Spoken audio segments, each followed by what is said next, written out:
Video शुरू करने से पहले ही वार्निंग है कि अगर आपका दिल कमजोर है तो इस वीडियो को आगे मत देखना, क्योंकि ये स्टोरी बहुत ही ज्यादा खौफनाक है। और हाँ, इस चैनल पर ये पहला और आखिरी एपिसोड है। इस स्टोरी को मैं अपनी दूसरे चैनल पर एक्सप्लेन करूंगा, जिसकी लिंक डिस्क्रिप्शन में है, ठीक है। और हाँ, एक और बात, ये स्टोरी इसी 25 तारीख को लॉन्च हो रही है, तो उसका पहला एपिसोड आपको मेरे सेकंड चैनल पर मिल जाएगा। तो फिलहाल के लिए मैं तुम्हें 10 एपिसोडों को मोटे मोटे अंदाज में एक्सप्लेन करूंगा, ठीक है। तो शुरू करते हैं। तो एपिसोड की शुरुआत होती है और हमें एक दुनिया बताई जाती है जिसमें हर तरीके के लोग रहते हैं, मतलब कि कल्टीवेशन करने वाले और नॉर्मल दोनों भते लोग रहते हैं। अब दोनों भते लोगों में से एक हमें परिवार को बताया जाता है जिसमें नॉर्मल बंदे भी रहते हैं और कल्टीवेशन वाले बंदे भी रहते हैं। लेकिन ये परिवार है ना, ये बिखरा हुआ परिवार है, मतलब कि सभी लोग अलग अलग रहते हैं। लेकिन इतने में इस परिवार के पास एक पत्र आता है, मतलब कि इस परिवार के लीडर के पास एक पत्र आता है और उस पत्र में लिखा होता है कि एकेडमी के एडमिशन के लिए आपके क्लैन से, मतलब कि आपके परिवार से कुछ बच्चों को भेजो। तो ये परिवार का हेड चलता है, तो 3-4 अपने परिवार के बच्चों को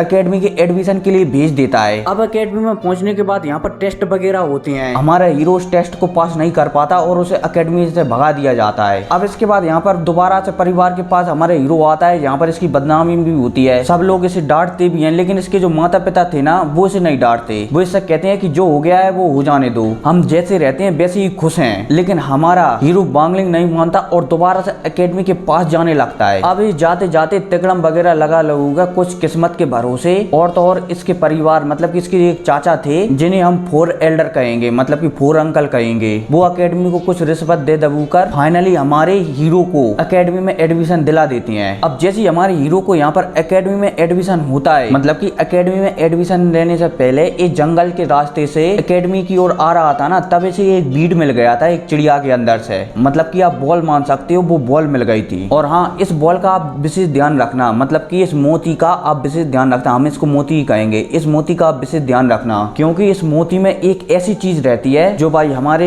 बांगलिंग को बहुत ही ज्यादा ऊपर ले जाएगी। अब इसी के साथ समय गुजरता है और हमारा बांगलिंग है ना, जो उसे उस चिड़िया के अंदर से वो मोती मिला था, उसके हिसाब से कल्टीवेशन करता रहता है। अब ऐसे जैसे कल्टीवेशन कर ही रहा होता है, तभी बांगलिंग चलता है तो इस मोती को गौर से देखने लगता है। लेकिन देखते ही देखते इसकी यहाँ पर आंख लग जाती, मतलब कि सो जाता है और एक दूसरी दुनिया में आ जाता है। मतलब कि आप मान सकते हो कि इसी मोती के अंदर पहुंच जाता है बांगलिंग। अब इस मोती के अंदर आने के बाद कुछ दिनों तक ऐसा ही चलता रहता है, मतलब कि हमारा बांगलिंग बाहर अंदर बाहर आता जाता रहता है। लेकिन इसी बीच में उसे एहसास होता है कि बाहर के 5 घंटे अंदर की मोती के 50 घंटे के बराबर हैं। मतलब कि इस मोती के जो अंदर की दुनिया है ना, उसका समय बहुत ही धीमा चलता है। तो हमारा बांगलिंग चलता है तो इसी मोती के अंदर कल्टीवेशन करने लगता है। अब देखते ही देखते और समय गुजरता है, हमारा बांगलिंग लगातार इस मोती के अंदर ट्रेनिंग करता रहता है। लेकिन इसी बीच एक मास्टर की नजर हमारे बांगलिंग पर पड़ जाती है और वो मास्टर चलता है तो हमारे बांगलिंग को अपना स्टूडेंट स्वीकार कर लेता है, क्योंकि इस मास्टर को बांगलिंग पर शक हो गया था कि इसके पास कुछ है जिसकी सहायता से वो कल्टीवेशन करता है। हालांकि बांगलिंग इस मोती के बारे में इस मास्टर को नहीं बताता। अब ऐसा ही ऐसा चलता रहता है, हमारा बांगलिंग लगातार इस मोती के अंदर ट्रेनिंग करता रहता है और थोड़ी बहुत हमारे यहाँ बांगलिंग की इज्जत भी एकेडमी में बनने लगी थी, क्योंकि जिस मास्टर ने हमारे बांगलिंग को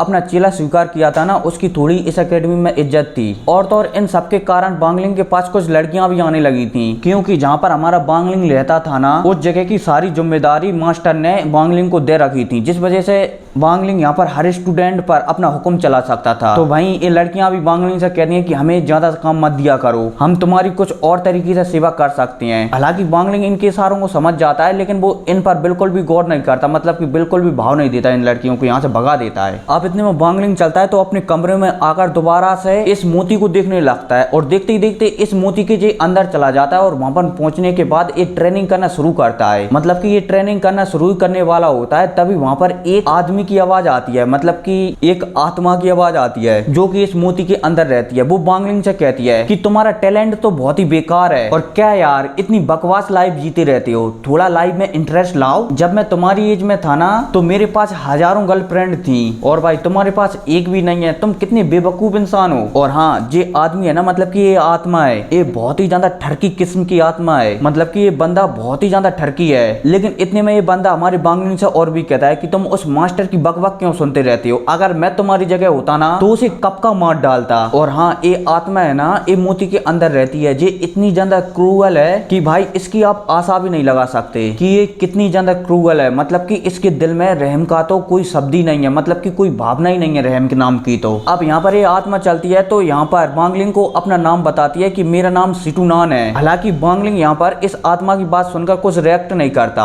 अब इसके बाद 2-3 दिन गुजर जाते हैं और 2-3 दिनों में बांगलिंग को इस आत्मा के बारे में, मतलब कि सिटूनान के बारे में पता लग जाता है कि जिस जगह से आया है, मतलब कि जिस कंट्री से आया है, उसमें जो टॉप लेवल का बंदा था, मतलब कि टॉप 5 में मान सकते हो। अब इसके बाद यहाँ पर बांगलिंग चलता है तो सिटूनान की थोड़ी बहुत बात मानने लगता है, क्योंकि सिटूनान इस मोती से बाहर नहीं निकल सकता था। हालांकि सिटूनान बांगलिंग से कहता है कि अगर मैं चाहूं तो तुम्हारी बॉडी पर कंट्रोल कर सकता हूं, लेकिन फिलहाल के लिए मैं ऐसा नहीं कर सकता क्योंकि मेरी पावर बहुत ही कम हो चुकी है, इसलिए तुम फिलहाल के लिए बच गए हो मेरे हाथों से। हालांकि बांगलिंग भी यहाँ पर इसकी बातों सुनकर थोड़ा बहुत डर जाता है, लेकिन अब फाइनली धीरे धीरे समय गुजरने लगता है और जिस सिटूनान है ना, जो हमारे बांगलिंग को गाइड करने लगता है। अब ऐसे ही ऐसा समय गुजरता है और हमारा बांगलिंग और भी ज्यादा स्ट्रांग होता जाता है। लेकिन एक दिन जो मास्टर था ना, मतलब कि इस अकेडमी में हमारे बांगलिंग का शिष्य था, मतलब कि टीचर था, उसे एक गलती हो जाती है। तो बांगलिंग चलता है तो अपने मास्टर को ही मारकर उसे ठिकाने लगा देता है। और वहीं बांगलिंग को ऐसा करते हुए देखकर सिटूनान भी इस पर खुश होता है कि हाँ, अब तुम इस दुनियादारी को थोड़ा बहुत समझने लगे हो, लेकिन अभी भी तुम्हें समझने में बहुत ज्यादा समय लगेगा। अब ऐसे ही ऐसे चलता रहता है और थोड़ा और समय गुजरता है तो एक नई अकेडमी इस अकेडमी के पास आ जाती है। मतलब कि बांगलिंग के कारण वो सामने वाली अकेडमी के बंदे गुस्सा हो जाती हैं और वो इस अकेडमी को पूरी तरह से मिटा देती हैं, जिस वजह से अकेडमी वालों को और बांगलिंग को यहाँ से भागना पड़ता है। हालांकि इस अकेडमी और इस अकेडमी, मतलब कि दोनों अकेडमी के बीच की लड़ाई बहुत ही तगड़ी सुनने को मिलेगी, जो कि मैंने आपको सिर्फ 2 या 3 शब्दों में कह दिया है। अब यहाँ पर बांगलिंग चलता है तो इस जंगल में लगातार भागता रहता है, मतलब कि इधर उधर भागता रहता है, वो एक और अकेडमी से बचकर। अब ऐसे ही कुछ समय तक चलता रहता है और इसी बीच सिटूनान बांगलिंग को लगातार शिक्षा देता रहता है ताकि बांगलिंग जल्दी से जल्दी सोल स्टेज पर पहुंचकर सिटूनान को इस मोती से आजाद कर सके। अब ऐसे जंगल में घूमते घूमते बांगलिंग की एक ग्रुप से फाइट हो जाती है और बांगलिंग चलता है तो उस ग्रुप के सारे बंदों को मार डालता है और उस ग्रुप के पास एक मेटल टाइप का कुछ था और उसे अपने पास रख लेता है। अब बांगलिंग चलता है तो एक सिटी में पहुंच जाता है और ये सिटी उसी क्लैन की थी जिस क्लैन से, मतलब कि जिन बंदों से कुछ समय पहले हमारा बांगलिंग जंगल में लड़ा था। अब ये बंदे चलते हैं तो ये बांगलिंग के पीछे लग जाती हैं, तो बांगलिंग इन सबसे बचकर उस सिटी से बचकर भागता है, क्योंकि बांगलिंग इस क्लैन से जीत नहीं सकता था, इसलिए बांगलिंग यहाँ से भाग जाता है। और वहीं बांगलिंग के पीछे कुछ बंदे लग जाते हैं, उनमें से एक बंदा बहुत ही ज्यादा पावरफुल होता है और ऑलमोस्ट वो सोल स्टेज पर पहुंचने ही वाला होता है। तो ये बंदा चलता है तो बांगलिंग के पीछे लग जाता है। हालांकि इसके साथ और भी बंदे थे, लेकिन वो समय के साथ पीछे रह जाते हैं, मतलब कि लगातार 2 दिन तक बांगलिंग के भागने के बाद ये बाकी के बंदे पीछे रह जाते हैं, लेकिन हमारा बांगलिंग फिर भी भाग रहा होता है। अब ये सोल स्टेज वाला बंदा होता है तो ये लगातार 15 दिनों तक हमारे बांगलिंग का पीछा करता रहता है, लेकिन फिर भी ये बांगलिंग को नहीं पकड़ पाता। हालांकि यहाँ पर ये बंदा सोच रहा था कि इसका लेवल मुझसे भी कम है, फिर भी ये मुझसे भी बचकर भाग रहा है, इसलिए वो बंदा लगातार और भी समय तक बांगलिंग का पीछा करता रहता है। और वहीं लगातार बांगलिंग भी सिटूनान की मदद की सहायता से भागता रहता है। अब कुछ दिन और बीत जाते हैं, लेकिन एक दिन बांगलिंग चलता है तो इस बंदे को फंसा लेता है अपने जाल में और इसे इतनी दर्दनाक मौत देता है कि भाई इस बंदे के जो ग्रैंड दादाजी थे ना,